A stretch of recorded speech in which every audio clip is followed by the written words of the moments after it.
Tahukah anda, susu ibu merupakan diet yang terbaik untuk bayi kerana ia mengandungi nutrisi yang lengkap dan merupakan antibodi semula jadi. KKM telah menetapkan polisi penyusuan susu ibu Malaysia dengan menyarankan ibu menyusukan bayi mereka sejak lahir sehingga usia 6 bulan dan meneruskannya sehingga anak berumur 2 tahun.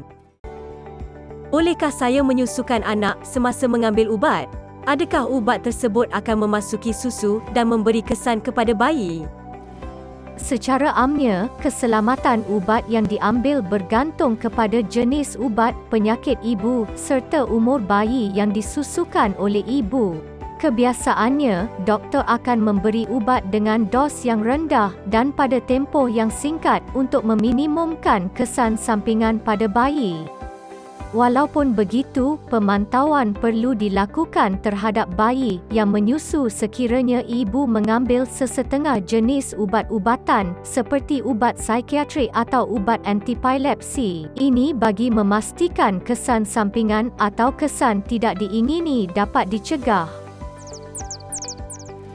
Saya mempunyai simptom batuk dan selsema. Adakah selamat untuk saya mengambil ubat batuk dan selsema semasa penyusuan? Ubat batuk dan selsema boleh digunakan semasa penyusuan, tetapi perlu ambil perhatian terhadap jenis ubat yang diambil serta kesan kepada ibu dan anak yang menyusu. Antara ubat yang digunakan untuk selsema adalah antihistamin. Ubat jenis ini boleh menyebabkan kesan mengantuk. Oleh itu, ubat antihistamin yang tidak menyebabkan mengantuk merupakan pilihan yang lebih baik. Secara keseluruhannya, pengambilan ubat batuk dan selsema semasa penyusuan perlu diberi perhatian. Pilihan yang lebih baik untuk ibu menyusu adalah ubat antihistamin yang tidak sedatif ataupun alternatif lain seperti semburan hidung dan penyedutan wap dengan mentol untuk melegakan gejala selsema dan batuk serta kegatalan atau alahan. Walau bagaimanapun, penggunaan ubat ini dinasihatkan hanya untuk jangka masa yang singkat sahaja.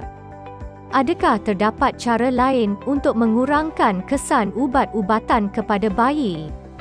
Antara cara dan tip bagi mengurangkan pendedahan bayi terhadap ubat-ubatan ketika penyusuan adalah seperti memberhentikan sementara waktu pengambilan ubat-ubatan yang tiada keperluan.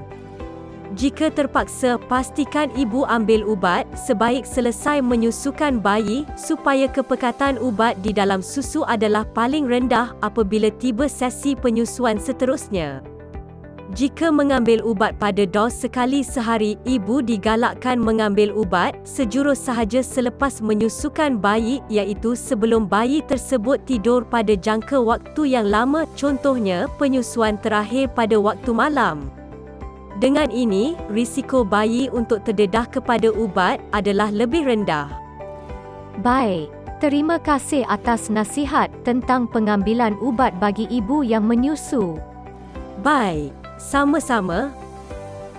Kesimpulannya, ibu yang menyusukan bayi perlu menjaga kesihatan diri dan pemakanan dengan mengambil makanan yang berkhasiat dan seimbang, mengurangkan pengambilan kafein, elakkan mengambil alkohol dan merokok sama ada aktif atau pasif bagi memastikan ibu dan bayi yang disusui sentiasa sihat. Sekiranya ibu tidak sihat dan memerlukan rawatan, adalah wajar dan penting untuk memaklumkan kepada doktor bahawa ibu masih menyusukan anak supaya doktor boleh memberikan ubat yang paling sesuai.